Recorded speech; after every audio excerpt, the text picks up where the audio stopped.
Question आया, वो pharmacist हैं और वो उन्होंने बताया कि मैं स्पेशल पर्सनस में से हूँ, तो मैं भी अपना बिज़नेस स्टार्ट करना चाहता हूँ और एक बड़ा बैरियर है व्हील चेयर का, तो उसको मैं कैसे कॉप अप करूँ और कैसे बिज़नेस स्टार्ट कर सकता हूँ। अब आपको पहले बिज़नेस सीखना पड़ेगा, टाइम लगाना पड़ेगा, चाहे आप दिन के 2-4 घंटे एक टाइम, फिर 2-4 घंटे दूसरे टाइम जाके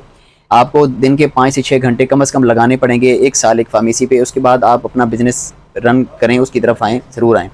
अब डिपेंड करता है आपकी कितनी इन्वेस्टमेंट है। ज़्यादातर फार्मासिस्ट के पास सरमाया कम होता है। और इसी तरीके से एक और क्वेश्चन भी आया हुआ है, आफ्ताब साहब हैं, उन्होंने भी बताया मेरे पास मेडिकल स्टोर ओपन करना है तो 15 से 20 लाख का सरमाया। तो मैं छोटे सरमाए के हवाले से आपको बता देता हूँ। देखें शजील साहब, आफ्ताब साहब, आपने अगर गाँव में स्टार्ट करना है तो गाँव में अगर आपने फुल फ्लैज खुद ही टाइम देना है तब तो फिर पॉसिबल है कि आप विदाउट सॉफ्टवेयर भी चला सकते हैं, क्योंकि ट्रेडिंग और रनिंग आइटम मोस्टली आपने रखने हैं या ऑन डिमांड आपने चीज़ें मंगवानी है। तो ट्रेडिंग की जो डिस्ट्रीब्यूशन हैं वो आपको क्रेडिट यानी उधार पे भी माल दे देती हैं, तो आप 15 से 20 लाख में भी सेटअप चला सकते हैं गांव के अंदर। जबकि शर्जील साहब आप चूँकि मुकम्मल फुल फ्लैज टाइम नहीं दे पाएंगे, ज़ाहिर आपका इशू है, तो उसमें यह है कि आपको सॉफ्टवेयर लाना पड़ेगा और उसके लिए फिर मंथली ऑडिट का इंतज़ाम करना पड़ेगा और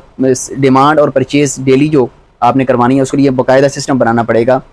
ताकि आपका जो चीज़ें हैं वो शॉर्ट ना हो और इफ़ेक्टिवली आपके जिस टाइम में आप मौजूद नहीं हैं उसमें भी आपकी चीज़ें इफ़ेक्टिवली काम करते रहें। तो आपने जो एम्प्लॉइज़ 1 या 2 हायर करने हैं, डिपेंड करता है कि आपका सेटअप कितना बड़ा है, उस हिसाब से उनको भी अपने जॉब डिस्क्रिप्शन जॉब्स असाइन करनी पड़ेंगी, ताकि आपका जो सिस्टम है आपकी मौजूदगी के बगैर भी स्मूथली चलता रहे। तो वो आपका जो सॉफ्टवेयर है वो आपको हेल्प करेगा, मंथली ऑडिट आपको हेल्प करेगा, और जो कैश फ्लो का आपने पूरा सेटअप बनाया होगा कि किस तरीके से फार्मेसी चलनी है या मेडिकल स्टोर, ज़ाहिर आपने फार्मेसी चलानी है तो वो किस तरीके से फार्मेसी चलनी है उसमें आपको हेल्प होगी।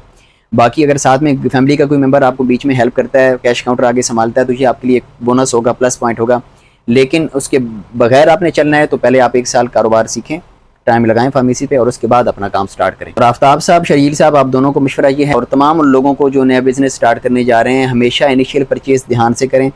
आपका जितना भी बजट है, सरमाया है, चाहे वो 1 करोड़ तक की क्यों नहीं है, अगर आप इनिशियल परचेज़ ठीक नहीं करवाएंगे तो 1 करोड़ का स्टॉक रखने के बावजूद आपके पास माल पूरा नहीं होगा, स्टॉक पूरा नहीं होगा। तो लिहाजा पहला जो परचेज़ है, बल्क परचेज़ है, वो 50% अपना सरमाया लगाएं और उसके बाद जो आपका बकाया सरमाया है 50% उसको 6 महीनों में स्लो करके यूटिलाइज़ करें, ताकि करेक्ट परचेज़ आपकी हो।